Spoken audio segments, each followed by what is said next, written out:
तो पहले तो मैं अपना इंट्रोडक्शन दे दूं। मेरा नाम महावीर सिंह है। मैं स्टेट अध्यक्ष, हरियाणा प्रदेश का स्टेट अध्यक्ष हूँ, एकम सनातन भारत दल।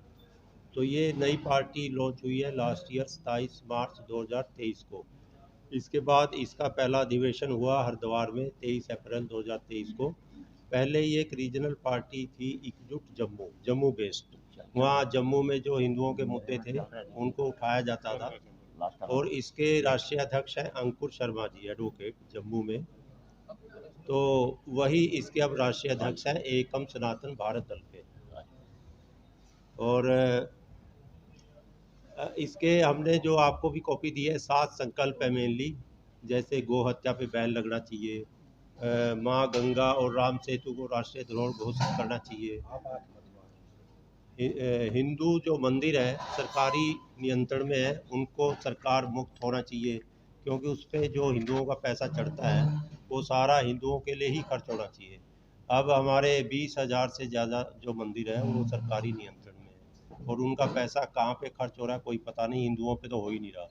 जैसे वैष्णो देवी, माता वैष्णो देवी का मैं एग्जांपल देता हूँ। वहाँ पे सालाना 500 करोड़ के करीब इनकम है माता वैष्णो देवी की, और वो सारा पैसा सरकारी खाते में जाता है, सरकार के नियंत्रण में, जम्मू कश्मीर सरकार के। माता वैष्णो देवी श्राइन बोर्ड के नाम से वहाँ पे जो कंट्रोलिंग बॉडी है वो है। तो वहाँ पे एक भी पैसा हिंदुओं के, वहाँ पे एक हॉस्पिटल है नारायणा हॉस्पिटल, नाम सुना होगा। एक भी पैसा वहाँ हिंदुओं के लिए कोई खर्च नहीं होता। ना गौ माता पे होता है, गौ माता ऐसे ही घूम रही है हमारा, बल्कि गौ माता हत्या, मतलब गऊ की हत्या ज़्यादा बढ़ गई है जो अभी वर्तमान सरकार है इसके आने के बाद। और पिंक रिवॉल्यूशन पहले ये पार्टी नाम लेती थी, बीफ एक्सपोर्ट में सेकंड नंबर पे भारत पहुंच गया है। तो जैसे हिंदू नरसंहार है, सब 7 संकल्प की बात मेनली मैं करता हूँ। हिंदू नरसंहार वैसे तो 1000 साल से चल रहा है हिंदू नरसंहार, लेकिन अभी करंटली अगर आप देखें कश्मीर में, कश्मीर का आप सभी मीडिया कर्मी हैं, तो कश्मीर में 10 लाख के करीब जो कश्मीरी हिंदू थे वो वहाँ से छोड़ के रातों रात चले गए। उनको थ्रेट दी गई, काफ़ी लोगों को मारा भी गया, घर उनके जब्त कर लिए, वो रातों रात अपनी जान माल बचा के वहाँ से भागे। तो ऐसा कोई भी विश्व में कोई ऐसा देश नहीं है जहाँ पे जो मेजोरिटी वाली जनसंख्या है वो रेफ्यूजी बन के, शरणार्थी बन के रहती हो। हमारा भारत देश एक ऐसा है जहाँ पे कश्मीरी हिंदू अपने ही देश में शरणार्थी बने हुए हैं। तो इसका हम जब भी सत्ता में आएंगे, क्योंकि ये सारी बातें हैं सत्ता में आने के बाद, उसका कानून बनाया जाएगा हिंदू जिनोसाइड, उसका मौत की सज़ा का प्रावधान किया जाएगा संविधान संशोधन करके। और दूसरा जो माइनॉरिटी वाला जो काम चल रहा है यहाँ पे, जो विश्व की बहुत बड़ी जनसंख्या है, भारत की दूसरे नंबर की जनसंख्या है, विशेष समुदाय, उनको माइनॉरिटी के नाम पे सबसे ज़्यादा बेनिफिट मिल रहा है। 300 से ज़्यादा स्कीमें हैं और उसका 90% से ज़्यादा फ़ायदा विशेष समुदाय को मिल रहा है। ये सारा सोशल मीडिया पे आया हुआ है। तो हमारा पार्टी का संकल्प है कि 5% से कम जिनकी जनसंख्या होगी उसी को अल्पसंख्यक का दर्जा हम देंगे। तो उससे ये सारा चीज़ें जो हमारा वित्तीय भार हमारे ऊपर पड़ा हुआ है, 35 से 40% संसाधन हमारे एक विशेष समुदाय पे खर्च हो रहे हैं आज की डेट में अल्पसंख्यक के नाम पे। और बहुत सारे ऐसे कानून हैं, जैसे वक़्फ़ एक्ट का नाम आपने सुना होगा क्योंकि आप मीडिया में खबरें कवर करते हैं। ये 95 में बना था, कांग्रेस ने बनाया था, नरसिम्हा राव की सरकार ने, और बीजेपी और सभी पार्टियों ने इसको सपोर्ट किया। वक़्फ़ एक्ट को ख़त्म करने का हमारा है। वक़्फ़ एक्ट एक ऐसा है, वक़्फ़ बोर्ड किसी की भी प्रॉपर्टी ले सकता है। अपने शहर में भी, कुरुक्षेत्र में बहुत सारी दुकानें हैं, गुरुद्वारे के सामने और बहुत सारी प्रॉपर्टी है, सारे शहरों में इनकी प्रॉपर्टी है। क्योंकि जो मुस्लिम पार्टीशन के टाइम पाकिस्तान चले गए, उनकी जो प्रॉपर्टी थी वो हिंदुओं को ना दे करके, जो वहाँ से हिंदू आए, माइग्रेट हुए पाकिस्तान से, वो वक़्फ़ बोर्ड को दे दी। तो वो प्रॉपर्टी, उसका किराया, वो हिंदू, यहाँ दुकान पे मैंने पता किया था, गुरुद्वारे के सामने दुकानें हैं, 40-40 साल से हिंदू रह रहे हैं, वो किराया दे रहे हैं, वो प्रॉपर्टी वक़्फ़ बोर्ड के नाम है। सच्चर कमेटी है जो मुस्लिमों के लिए स्पेशल बनाई गई, और बहुत सारी उसमें रिकमेंडेशन है, वो उसको ख़त्म करने का है, क्योंकि वो एक ही समुदाय के लिए बनाई गई है। ऐसा सेकुलर कंट्री में नहीं हो सकता कि एक समुदाय के लिए विशेष तौर पे स्कीमें चलाई जाए। पॉलिसी जो वर्शिप एक्ट है 91 का, उसमें कांग्रेस की सरकार के टाइम ये बना था। उसमें ये प्रावधान है कि 15 अगस्त 1947 को जिस धार्मिक स्थल का जो स्टेटस है वही रहेगा, उसको चैलेंज नहीं कर सकते। तो अभी आपको पता है कि कोर्ट केस चल रहे हैं, ज्ञानवापी का, मथुरा का, और अयोध्या का भी चला था। अयोध्या को उससे बाहर कर दिया, तब ये जजमेंट हुआ था। तो उसमें मुस्लिम पक्ष यही राय देता है कि कानून है, उसको कोर्ट में चैलेंज नहीं कर सकते। अगर मस्जिद बन गई तो मस्जिद ही रहेगी, लेकिन वो चैलेंज किया हुआ है उसकी वैलिडिटी पुलिस जो वर्शिप एक्ट की कोर्ट में, ज्ञानवापी के मामले में और मथुरा काशी के मामले में। मथुरा कृष्ण का जो जन्म स्थान है, तो इसको चैलेंज किया गया है और हमारी पार्टी का संकल्प है कि इसको भी हम ख़त्म करेंगे। वक़्फ़ एक्ट, सच्चर कमेटी, पुलिस जो वर्शिप एक्ट, और संविधान में बहुत सारी ऐसी धाराएं हैं जो एंटी सनातनी, एंटी हिंदू है। जैसे आपको एक मैं एग्जांपल देता हूँ, अगर हमारे हिंदू रन स्कूल कॉलेज है, उस पर राइट टू एजुकेशन एक्ट लगता है, आरटीई। उसमें बहुत सारे प्रोविज़न है कि जो भी टीचर अपॉइंट होगा उसका प्रॉपर पे स्केल होना चाहिए, उनकी तनख्वाहें अच्छी होनी चाहिए सरकारी पे स्केल के हिसाब से, उनकी फ़ीस इतनी होगी, बिल्डिंग पे इतना खर्च होगा। तो ऐसे बहुत सारे स्कूल हैं जो बंद हो रहे हैं क्योंकि उसको वो पूरा नहीं कर सकते। हिंदू रन स्कूल हैं, बहुत सारे बंद हो गए हैं। और दूसरे जो माइनॉरिटी के हैं, क्रिश्चियन और मुस्लिम की, उन पे आरटीई लगता ही नहीं। तो ये बिल्कुल भेदभाव है पूरा। और बहुत सारे प्रोविज़न हैं जिनको रिव्यू करके हमारी सरकार जब भी सत्ता में आएगी उसको ख़त्म किया जाएगा। बाकी जैसे पूरा डेवलपमेंट देश का होता है उसमें भी सनातनी मूल्यों को रखा जाएगा, पर्यावरण का ध्यान रखा जाएगा। अभी जैसे आपने उत्तराखंड में देखा, वहाँ जोशीमठ नीचे खिसक रहा है, पर्यावरण का ध्यान नहीं रखा जाता, पहाड़ों को खोद दिया है अनाप शनाप डेवलपमेंट के नाम पे, और मंदिरों का गलियारा बनाया जा रहा है, मंदिरों के लिए गलियारा। और क्योंकि उसमें मंदिर जो होता है हमारा आध्यात्मिक स्थल है, वहाँ अध्यात्म के ही दर्शन होते हैं, ना कि वहाँ पे ये हल्दीराम की दुकान, पिज़्ज़ा की दुकान, वो सारी खोली गई है, होटल खोले गए हैं। तो जैसे काशी में आप देखोगे वो गलियारा बना दिया, पुराने पुराने मंदिर थे, सैकड़ों मंदिर तोड़ दिए पुराने।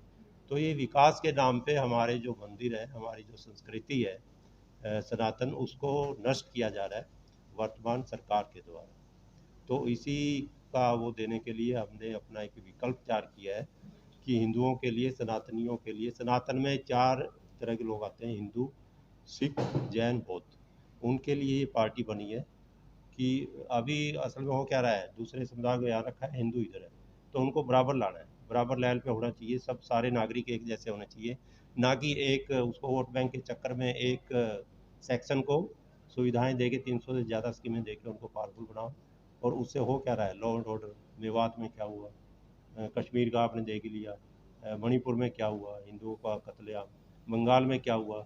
जिन लोगों ने इस पार्टी को वोट दिया था उनको रातों रात जिस दिन रिजल्ट आया तो उनको मार के उनकी दुकानें, घर लूट लिए, जला दिए, मार दिए। तो ऐसा देश में हो रहा है कि उन पे कोई एक्शन नहीं होता। जो हिंदुओं पे आजकल हालात ऐसे हैं कि हमला होता है, उस पर कोई एक्शन नहीं होता, ना एफआईआर। और जो कोई आवाज़ उठाता है, मेवात का भी हुआ नूह में, आपने देखा, महाभारत काल का मंदिर था, उसकी पूजा करने गए, वहीं पे वो पहाड़ों से चढ़ के गोलियां चला दी, 3-4 हज़ार लोग मंदिर में शरण ली, उन पे पूरा खतरा था कि उनको मारेंगे, पहाड़ों से गोलियां AK-47, उसकी कोई जांच नहीं हुई, कोई रिपोर्ट नहीं आई, हुआ क्या कुछ भी नहीं पता। तो बहुत सारी ऐसी चीज़ें हैं जो सनातनियों के साथ, हिंदुओं के साथ हो रही है। हम उन्हीं के मुद्दे लेके आगे बढ़ रहे हैं, अपना विकल्प हमने पेश किया है जनता के सामने। और हमारी वेबसाइट पे आपके माध्यम से मैं एक बात और कहना चाहूँगा, हम कैंडिडेट की तलाश कर रहे हैं जो सनातनी विचारधारा हमारे साथ संकल्प से जो एग्रीमेंट रखता है, सहमत है, वो हमारी वेबसाइट पे जाके, अभी इलेक्शन होंगे लोकसभा के, अपना एप्लीकेशन फाइल कर सकता है। ekam4sanatan.org हमारी वेबसाइट है। तो मैंने प्रेस नोट में सारा डिटेल उसका दिया है, वहाँ पे आप कैंडिडेट। हरियाणा में 10 की 10 लोकसभा में, हाँ, हरियाणा में हमारा प्लान है 10 की 10 पे, और पूरे भारत में करीब 400 सीटों। तो आपने कहा कि 4 समुदाय को नाम दिया, तो घरों से वोट नहीं लेनी पार्टी ने आपकी, या चारों समुदाय से वोट लेनी? नहीं, हमारा सिर्फ इनके हितों की अनदेखी हो रही है और इनके हितों नहीं, की ही वो समाज सुरक्षा की के तो है ना, तो वोट उनसे नहीं लेंगे आप? नहीं, वोट दे ना दे, हमें कोई उसकी, ये 4 समुदाय के लिए आपकी पार्टी? सनातनियों के लिए। आपको क्या लगता है कि बड़ी फोर्स सीट बढ़ चुकी है, बड़े दिग्गज यहाँ पे चुनाव लड़ रहे हैं, तो नई कुरुक्षेत्र, पार्टी कहाँ? कुरुक्षेत्र हम तो आपके माध्यम से प्रचार प्रसार में लगे हैं, 2 लोग इससे जुड़ेंगे तो बहुत अच्छी बात है। एकदम तो 1 साल हुआ है, वो तो टाइम लगेगा, इतना आसान नहीं है किसी नई पॉलिटिकल पार्टी को, ये तो आप भी सहमत होंगे, हम भी सहमत हैं कि इतना आसान नहीं है, बहुत सारी मुश्किलें हैं, बाधाएं हैं, कांटे हैं रास्ते में, लेकिन हमें बढ़ते चले जाना। किसी पार्टी से गठबंधन वगैरह ना, नहीं कर सकते? अभी कोई ऐसी बात नहीं गठबंधन में। तो कहाँ लेकिन ऑफिस जो के हमारी क्षेत्र में आइडियोलॉजी कहीं- से सहमत होगा, लेकिन आजकल जितनी पार्टी है सब सेकुलर है, तो इसमें हमने दिया है 7 संकल्प में सेकुलर सोशलिज्म, इस वर्ड को हम हटा देंगे, हमें सेकुलरिज्म नहीं चाहिए। बीजेपी भी इस नारे पे, हिंदुत्व के नारे पे बड़े तो बढ़ती है। वो उस नारे पे 14 में आई थी, बहुत सारी चीज़ें उन्होंने बोली थी, पिंक रिवॉल्यूशन का कहा था। उसके बाद जितने ये घुसपैठी हैं बांग्लादेशी रोहिंग्या, उनको अगले दिन बोरिया बिस्तर बांध के भाग जाने के लिए बोला था। तो हुआ क्या, कुछ भी नहीं, गायें उससे ज़्यादा कट रही हैं, बीफ एक्सपोर्ट में सेकंड नंबर पे है।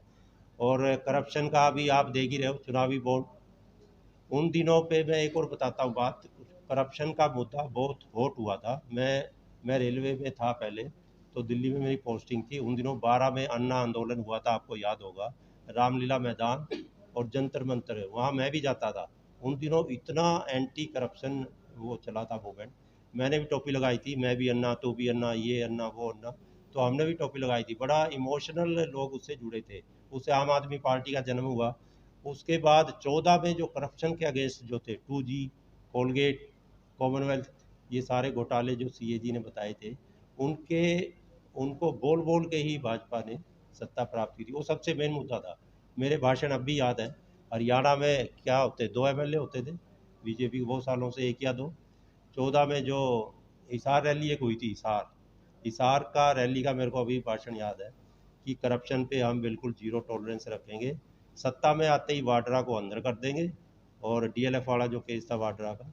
और अभी आपने अखबारों में देखा होगा, DLF से भी इन्होंने चंदा लिया करोड़ों रुपए का, और अभी पीछे हरियाणा सरकार ने क्लीन चिट दे दी वाड्रा, ये आपने देखा होगा। तो कहाँ गई करप्शन? अभी इलेक्टोरल बॉन्ड सबसे बड़ा संस्थागत घोटाला, सबसे बड़ा, पाकिस्तान की कंपनी से पैसा ले लिया, हद हो गई। और अभी तो 28,000 बॉन्ड इशू किए हैं, जो इलेक्टोरल बॉन्ड है। अभी 18,000 बॉन्ड का हिसाब दिया है स्टेट बैंक ऑफ इंडिया ने, 10,000 बॉन्ड अभी भी छुपे हुए हैं, उनमें क्या निकलेगा कोई पता नहीं। और एक यूनिक नंबर होता है कनेक्ट करने का, किसने बॉन्ड खरीदा, किस पार्टी को दिया, वो भी SBI ने सुप्रीम कोर्ट को नहीं बताया है। सुप्रीम कोर्ट ने अभी 3-4 दिन पहले खिंचाई की है कि वो यूनिक कोड भी लाओ। और जो 10,000 जो बॉन्ड है वो का किसके? संगठन चुनाव लड़ने के लिए बहुत ज्यादा जरूरी है। हाँ जी, संगठन, हाँ, संगठन। संगठन अभी तो 5-7 लोगों से तो आप MC का चुनाव लड़ सकते हैं, नहीं, MP चुनाव तो बहुत बड़ी नहीं, बात सही बात है, संगठन हमारा तैयार हो रहा है, और काफ़ी जिलों में वो बाहर से लोग नहीं आ पाए इतने, और हर डिस्ट्रिक्ट में हम करेंगे प्रेस कॉन्फ्रेंस। हमारे विधानसभा अध्यक्ष बने हुए हैं कई जगह, और ऐसा ऐसा बढ़ा रहे हैं, एक्सपेंड कर रहे हैं, विस्तार कर रहे हैं संगठन का। है जी ना, मेरा हमारा कोई, हम तो वैसे दर्शक जाते थे रामलीला, हमारा कोई संपर्क नहीं, हमारा नहीं है, वो तो जिनके गुरु थे उनका ही नहीं रहा, जो चेले थे उनके।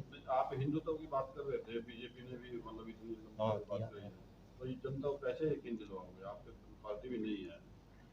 हमारे अभी तो ये 7 संकल्प हैं, ये बिल्कुल याद है हिंदुत्व की। हमारा अगर ये समझ गए लोग हिंदू सनातनी तो बच जाएंगे, अगर नहीं समझे तो हाल खराब है, हाल खराब ही होना है।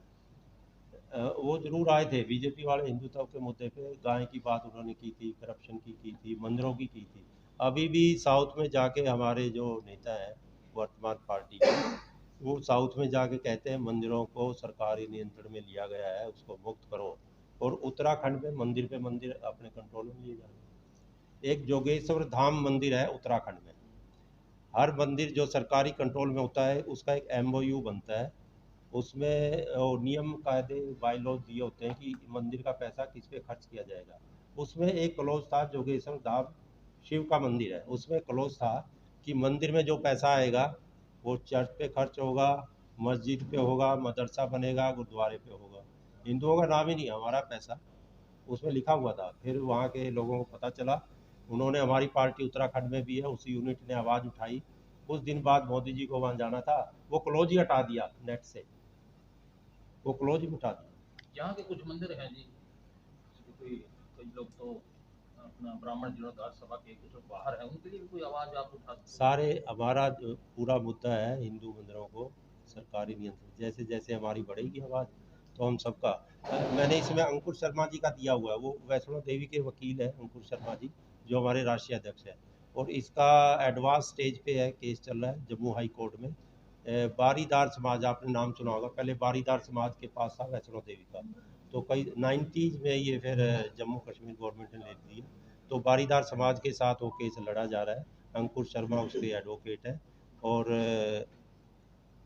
जो 14 से पहले एक वीडियो आपने अगर देखा होगा, मोदी जी का एक रैली हुई थी वहाँ पे जम्मू में, उन्होंने वादा किया था कि हमारी सरकार अगर बन गई बारीदार को उसका हक मिलेगा। हक मिलेगा मतलब मंदिर उनको सौंप दिया जाएगा। अब उस केस में हाई कोर्ट में एफिडेविट है बीजेपी गवर्नमेंट का कि हिंदुओं को उनके मंदिर वापस नहीं देंगे, बिल्कुल, उसमें एफिडेविट है। अब ये देखो, पहले क्या था, वोट लेने का। तो आपका शुक्रिया। कार्यालय कहाँ बना है? हमारा कार्यालय, हमारा अच्छा लोकसभा यहाँ का तो बनाएंगे अब। शुक्रिया।